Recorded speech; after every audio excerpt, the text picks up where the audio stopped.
सही किया। लेकिन देखिए ना, विवेक का हाल तो वैसा का वैसा ही है। घर में ना सुबह का नाश्ता बनता है और ना खाना। नौकरी पर जाने की बात करूं तो खाने को दौड़ते हैं मुझे।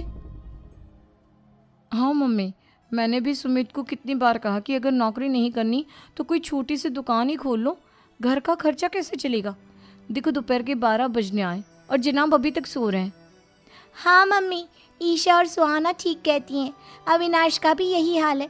जब मैंने अपनी प्रेगनेंसी के बारे में कहा तो मुझसे कहने लगा, अरे दूसरी लड़कियां तो 9-9 महीने तक नौकरी करती है, बस डिलीवरी के टाइम छुट्टी लेती है।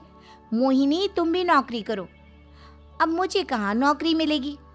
मम्मी बताओ अब मैं क्या करूँ? हे भगवान, क्या सोचकर घर जमाई दामाद लाई थी मैं कि मेरी बेटियां मेरे पास रहेंगी और खुश रहेंगी। लेकिन इन आलसी दामादों ने तो हमारी जिंदगी को भी प्रॉब्लम में डाल दिया है। मैं तो कहती हूँ मम्मी, हम लोग वापस अपनी जॉब पर जाना शुरू कर देते हैं। बता देते हैं इन लोगों को कि हमने प्रेगनेंसी का बहाना किया है। नहीं नहीं बेटा, ऐसी गलती भी मत करना। अगर तुमने ऐसा किया तो इन तीनों की आदत और ख़राब हो जाएगी। अरे आज नहीं तो कल कभी तो तुम प्रेग्नेंट होगी, तब वापस यही प्रॉब्लम आएगी। तब क्या करोगी तुम तीनों? हाँ मम्मी, आपकी बात तो बिल्कुल सही है। इन लोगों को तो सुधारना ही पड़ेगा। लेकिन कैसे? अपने बच्चों के आने की खबर सुनकर भी इन लोगों पर कोई असर नहीं हो रहा। पैसे कमाने के लिए घर से बाहर निकलना ही नहीं चाहते ये तीनों।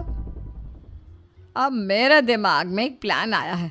तुम तीनों चिंता मत करो, उन तीनों को बुलाओ, फिर मैं बात करती हूँ। थोड़ी देर बाद कावेरी जी अपने तीनों दामादों को सामने बुलाकर अपनी बात कहना शुरू करती हैं।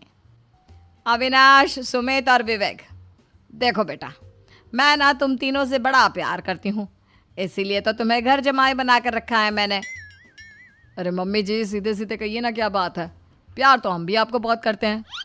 अरे मम्मी जी, आपकी इज्जत भी बहुत करते हैं। अरे भाई, आपके जैसी सास और कमाने वाली बीवी सबको मिलती है क्या? हाँ मम्मी, विवेक और सुमित ठीक कह रहे हैं। आपकी बेटी से शादी करके मेरी तो ज़िंदगी ही अच्छी हो गई है। जानती हूँ मैं,